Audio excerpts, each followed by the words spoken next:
یہ موقع ہے نوجوانوں،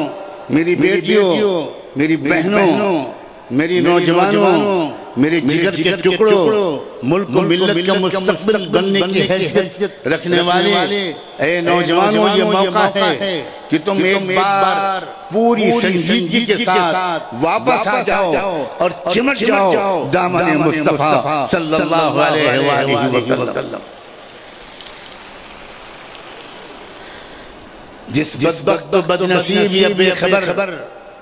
اللہ کی بندی نے، میں نے تو اس کو بھی اپنی بیٹی کہہ کے مخاطب کیا ہے، اس لیے کہ نبیوں کی زبان محبت بھری ہوتی ہے۔ میں جس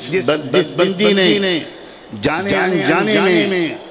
گستاخی کی، رحمت دو عالم صلی اللہ علیہ وآلہ وسلم کی شان میں اس نے ایک موقع فراہم کیا ہے۔ کیا موقع فراہم کیا ہے؟ ان کروڑوں مسلمانوں کے لیے جو غلطی سے ابھی تک محمد رسول اللہ کی زندگی سے، ان کی شخصیت سے، ان کی سیرت و کردار سے، ان کے درد و غم سے، ان کے پیغام سے، انسانیت کے لیے ان کی محبت سے، ان کی عدل و انصاف سے، ان کی سخاوت سے واقف نہیں تھے۔ یہ موقع فراہم کیا ہے اے میرے نوجوانوں تمہارے لیے کہ تم اب محمد رسول اللہ کی سیرت کو پھر سے پڑھو۔ مجھے جواب دو، ایسا کرو گے؟ کیا اس بات پر شرمندگی نہیں ہے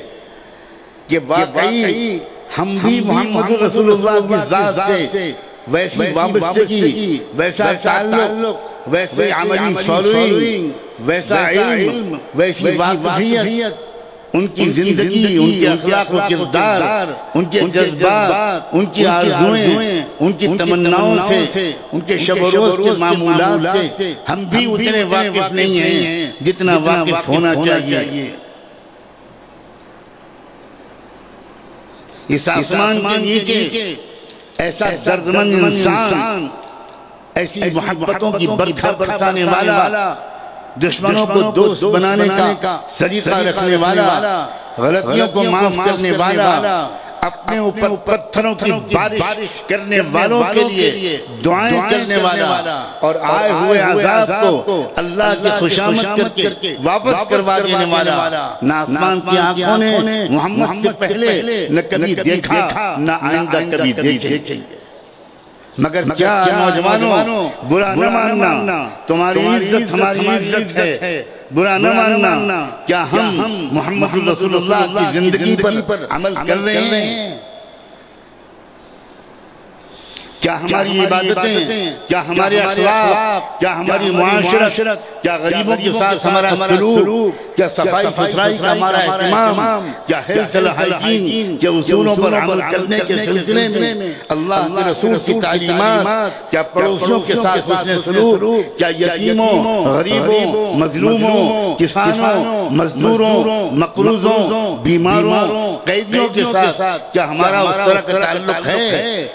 جو تعلق محمد رسول اللہ نے زندگی بھر نبھا کر دکھایا، اور جو سکھا کر گئے؟ ہمیں شرمندگی کے ساتھ اس کا اعتراف کرنا چاہیے کہ ہم سے قصور ہوا ہے، اور یہ جو موجودہ واقعہ ہے اس شر سے یہ خیر نکلنا چاہیے کہ پورے تمام مسلمانوں کا ایک جواب ہو، اور وہ یہ کہ تم نے ہم کو متوجہ کر دیا، آج سے نہ ہماری کوئی نماز لیٹ ہوگی، نہ ہمارے اخلاق خراب ہوں گے، نہ کوئی اولاد اپنے ماں باپ کے ساتھ اونچی آواز میں بات کرے گی، نہ کوئی امیر کسی غریب کو حقارت سے دیکھے گا، ہمارے محلے میں کوئی ایسا نہیں رہے گا جو بھوکا سو جائے۔ ہم اپنے غریب بھائیوں کے بچوں کی اچھی تعلیم کا انتظام کریں گے، اس لیے یہی سکھایا تھا آقا نے۔